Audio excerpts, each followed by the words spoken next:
and my dear students, today I am going to speak on topic Crohn's disease. So it is a type of inflammatory bowel disease and very similar to the ulcerative colitis, but there are much differences. I will come to the differences later. So Crohn's disease is a inflammatory bowel disease involving the bowel. Earlier it was known as regional ileitis. So earlier it was known as regional ileitis because when it was discovered there was involvement of the terminal ileum.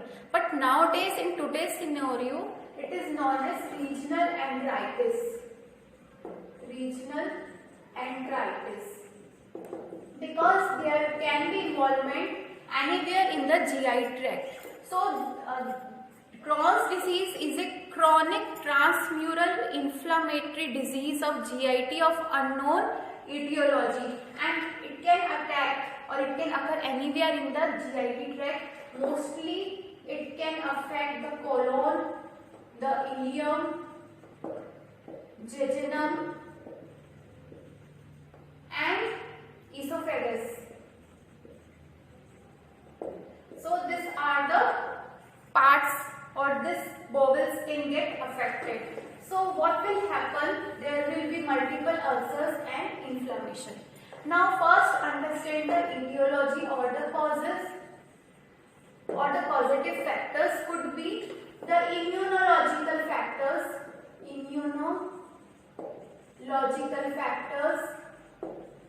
like low immunity or poor immunity, or there could be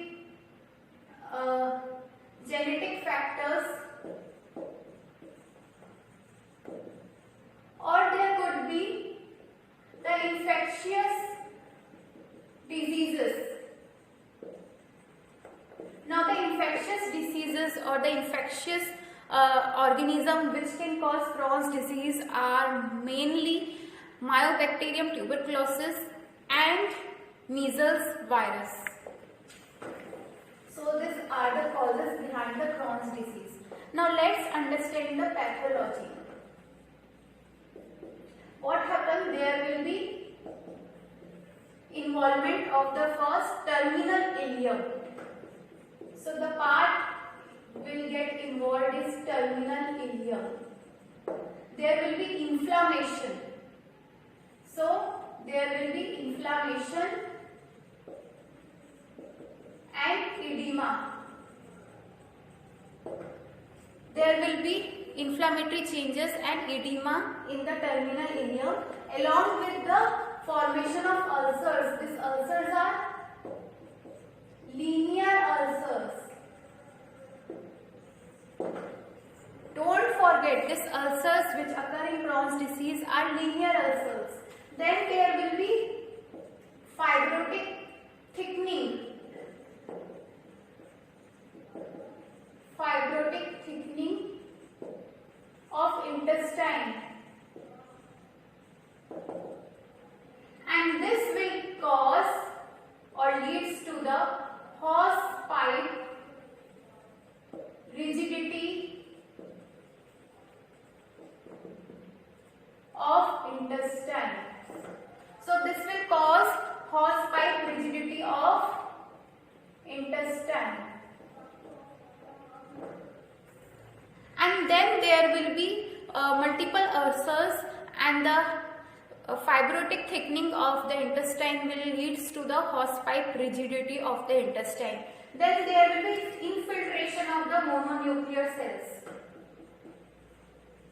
Infiltration of mononuclear cells along with the lymphoid hyperplasia.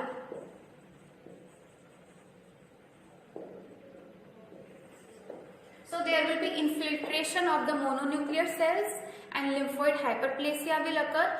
Then the mesenteric nodes will get enlarged and they will get calcified. But there are no signs of caseation. So no signs of caseation, and mesenteric nodes will get calcified and enlarged. Now between the ulcers there will be area, skipped areas. So like for example, these are the ulcers. So areas between these ulcers are skipped areas. Skipped areas of intestine which are normal. So the areas in the bowel which are normal are skipped areas, and they are between the ulcers, in between the linear ulcers. And then there will be thickening of the intestine. Now there will be hypertrophy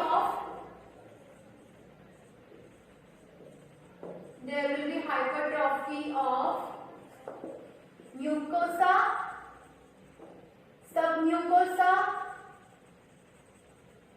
and smooth muscles.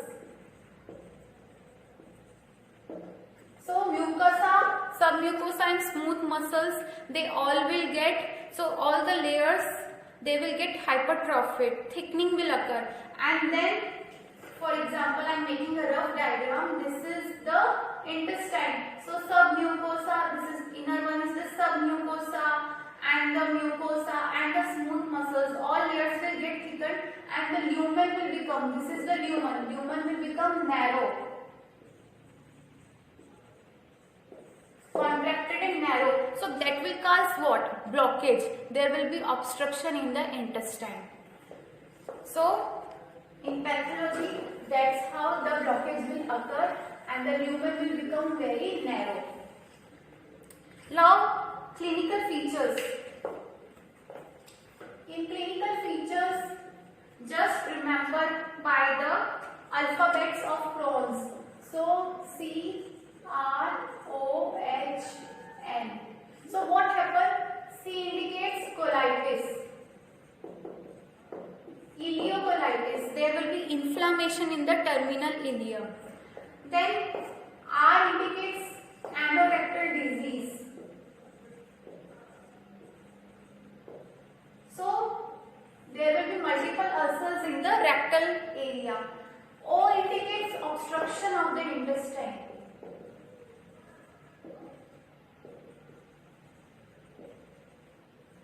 So there will be narrow lumen in the intestine and that will block, so there will be obstruction of the intestine. Then N indicates nutritional deficiencies.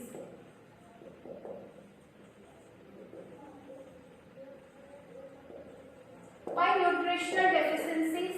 Because in clinical features there will be watery diarrhea.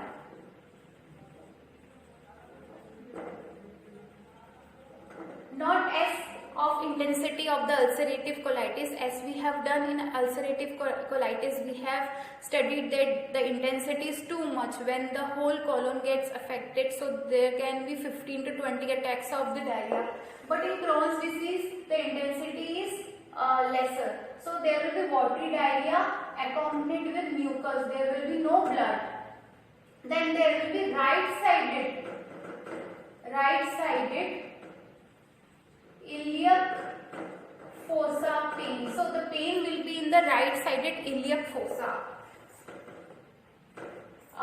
That pain can be colloquial pain or the spasmodic pain in the right-sided iliac fossa because of the obstruction of the intestine and the ulcers and the strictures, multiple strictures will form in the intestine and ulceration that will lead to the right-sided iliac fossa pain. So the pain will be in the right iliac fossa.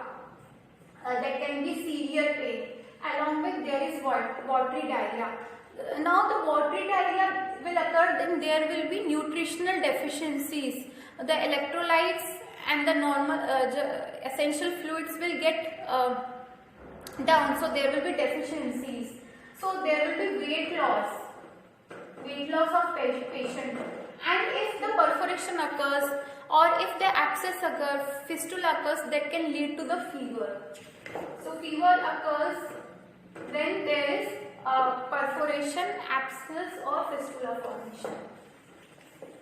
And yes, beside the symptoms, there will be fistula and perianal abscesses also. Now let's understand the stages of this Crohn's disease. The first stage is ileocolitis.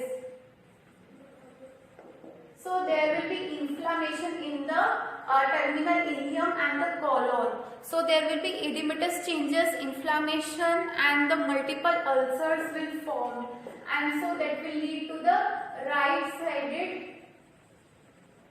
iliac fossa pain. So pain will be in right iliac fossa, severe pain or crampy or collically pain. So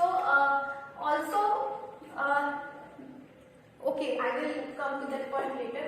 So first stage is ileocolitis, second stage is intestinal obstruction.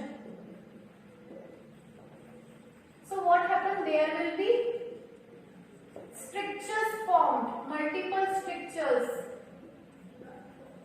in the intestine. So that will lead to the obstruction of the intestine. Also the hosepipe rigidity due to the hypertrophy or the fibrotic thickening of the intestine, and the hypertrophy of the smooth muscles, mucosa and submucosa will lead to the intestinal obstruction. Then the third stage will come, fistula formation will occur. So there will be hollow viscous fistula will occur. That will get there is connection between the bowel and the fistula, but the fistula will be hollow viscous. So I think I have skipped the H of Crohn's. So in H there is, so C is colitis, the inflammation of the terminal ileum, ileocolitis. R is anorectal disease, O is obstruction of the intestine, then H is hollow viscous fistula formation will occur, and N is nutritional deficiencies. So the hollow viscous fistula will occur. Then the perianal disease will occur. Here the perianal abscess will be formed, and ulcers or the fistula can occur in the anorectal region. Now in differential diagnosis, as it is a right-sided iliac fossa pain, so the pain will be in the iliac fossa, and there can be during the examination the mass can be felt, so that gets confused. So in differential diagnosis, that mass can get confused with the appendicular mass. So in differential diagnosis, it is very difficult to diagnose or to differentiate with the disease appendicitis, because if the appendicular mass is present and if the pain is in the right-sided iliac fossa, so generally the doctors get confused. But the watery diarrhea with the mucus and perianal abscesses, fistula formations, strictures, so that will we can get identified. Now in investigations, very simple investigations as we have studied in the ulcerative colitis that are same. So we will go for the sigmoidoscopy,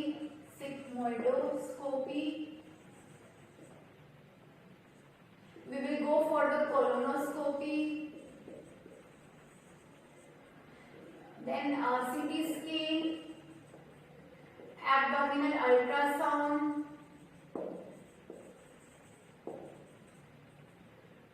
that is USG, abdominal ultrasonography, then small bowel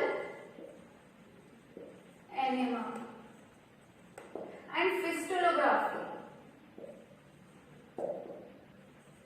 Fistulography is an investigation. It is generally used to identify the fistula. So if fistula are found, that can get identified in this investigation.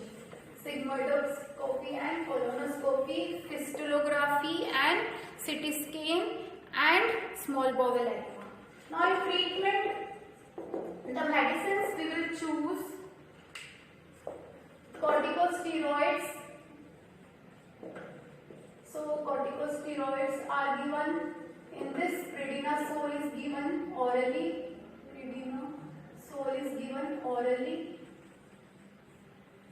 then metronidazole,